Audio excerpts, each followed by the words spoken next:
The fire flickers in the dark. A woman crouches low, her child asleep on her chest, while shadows move just beyond the glow. Saber-toothed predators. Hunger, cold. But she's not alone. Around her, others sit, eyes watching, hands ready, hearts pounding in sync. They're not family, but they will die for one another. Not because they have to, but because they've learned how to trust, to speak, to dream. What made this possible? Not sharper teeth, not faster legs, but a secret weapon that no predator ever saw coming. One that rewrote the rules of evolution, the underdog species. Imagine standing barefoot in the grasslands of ancient Africa 2 million years ago. The wind is dry, the sun is punishing, and every sound in the distance might mean danger. You're hungry, tired, and compared to the predators lurking around, you're completely outmatched. You can't outrun a lion, you can't outfight a hyena. You don't have sharp claws, thick fur, or venom. No wings, no armor, no camouflage. In the grand hierarchy of the wild, humans were never supposed to be top of the food chain. We were the underdogs of evolution. But that's what makes the story so compelling, because somehow, despite all that, we made it. Not just survived, but thrived. So how did we do it? Let's rewind the tape. Early humans lived in a constant state of vulnerability. Death could come from anywhere. A predator, a fall, a disease, even another tribe. There were no permanent shelters, no stocked kitchens, just the open land, your feet, and whatever you could carry. And yet, even then, something was happening that would change everything. We began to observe, to notice patterns, to remember. Maybe someone realized that animal tracks always appeared near the river at dawn, or that the birds grew silent just before a predator arrived. These weren't random thoughts. They were mental shortcuts for survival. And then came the leap. Not just seeing the world, but imagining it, planning, anticipating, testing ideas. Suddenly, humans weren't just reacting to nature. We were thinking ahead. But thinking alone isn't enough to survive in a world full of danger. What mattered more was how we used those thoughts, how we turned knowledge into action.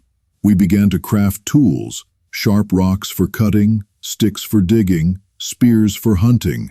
At first, they were crude, but each new generation refined them. The wild hadn't changed. The predators were still stronger, faster, deadlier. But humans? We started playing a different game, a mental one, and it was only the beginning. The power of planning and problem solving. Picture a small group of early humans standing at the edge of a cliff, staring down. More than any weapon, turned fragile humans into apex predators. Instead of brute strength, we leaned into something smarter, strategy. Early humans began setting traps, driving prey into ravines, using coordinated ambushes. No lion does that. No bear sits down with its buddies to figure out the best time to strike. But humans did. And with every success, they gained more than food. They gained confidence. Because each hunt wasn't just about survival. It was a lesson. Success meant new tactics. Failure meant a painful but unforgettable education. And crucially, these lessons weren't kept to one person. They were shared, remembered, passed down. That's a massive evolutionary advantage. Most animals rely solely on instinct. But humans, we could learn and teach. That changed the game. And planning didn't stop at hunting. As the climate changed and resources shifted, humans began building adaptive lifestyles. Some seasons were brutal. Water disappeared. Herds migrated. So we learned to store food, track seasons, and even move as a group based on environmental clues. That flexibility, that creative thinking, is rare in nature. Think about it. A lion doesn't invent new hunting techniques each year, but humans did, constantly. That's the moment the tide turned in our favor. We may have lacked natural defenses, but we had the one trait that could overcome any obstacle: problem solving. And when brains beat brawn, survival becomes something more. It becomes progress. From survivors to innovators. Now imagine this: a storm has passed, and the sky is clearing. A group of humans gathers around the remains of a fire, not just for warmth, but for something far more important. They're experimenting. One person uses a stone to crack a nut more efficiently. Another figures out how to scrape animal hides with a sharper edge. Someone else discovers a new way to carry water using dried gourds. These aren't just random acts. They're part of something much bigger. This is the birth of innovation. See, early humans didn't just react to their environment. They manipulated it. When fire was discovered, maybe from a lightning strike or a volcanic spark, humans didn't just admire it. They studied it, controlled it, used it to cook, ward off predators, stay warm, and eventually even shape tools. Fire turned night into day. It turned raw into cooked, cold into comfort, and chaos into control. But perhaps even more transformative than fire itself was the decision to share it. This is where something truly extraordinary began. Humans started passing knowledge down, not just through imitation, but through teaching, using gestures, sounds, and eventually language. With each generation, knowledge didn't disappear. It grew. Suddenly, progress wasn't limited to the individual. It became collective, functioning like superorganisms, thinking, learning, adapting together. And that's the secret. We didn't just survive because we were smart. We survived because we shared that intelligence.